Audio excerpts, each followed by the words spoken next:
I founded it as Latin American Pastries. At the beginning, I was just making things that I was craving from my childhood. I'm Mexican, and eventually I went into savory food and brought in family recipes for that. Outside of just Mexican culture, with other parts of Latin America kind of coming my way, and I really wanted to explore those foods, and that's what we're doing here. So we're doing Latin American food and beverage. I've been working with Ramon from Chef Steele from that former project. Somebody that works with him came to one of my networking groups, and that's how the conversation started. I definitely wasn't at a point where I needed large equipment purchases yet, but they still had a conversation with me so that I can just start to think ahead. And it was that same type of like team effort that made this possible, because there's a lot of figuring things out for an old building. Yeah, I did a ton of comparisons. Because of the design services, I think it just was already like so much easier to just go with what would definitely work. We did buy like a few, maybe like 10% of the equipment that we needed for this build out. We bought used, and one of those pieces didn't work out, so then we just got the replacement from Chef Steele.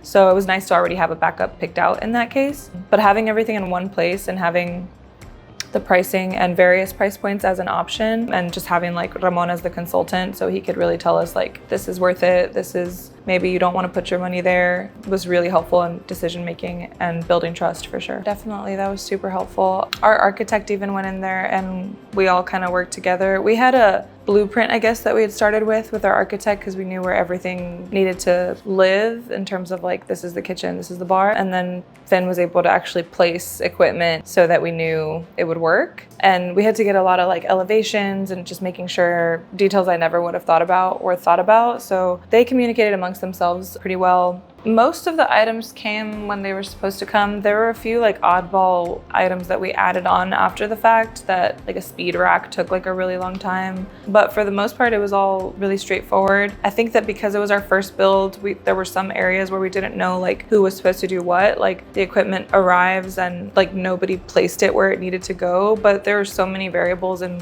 why it happened that way. But I think it was just kind of like our learning curve. Maybe it's normally the contractor, and in this case, that didn't happen, but yeah, definitely. And I would just start the process with them right off the bat next time. I think the design process was probably the most impactful in making this whole situation feel real, so that I could like just keep trekking with the problem solving.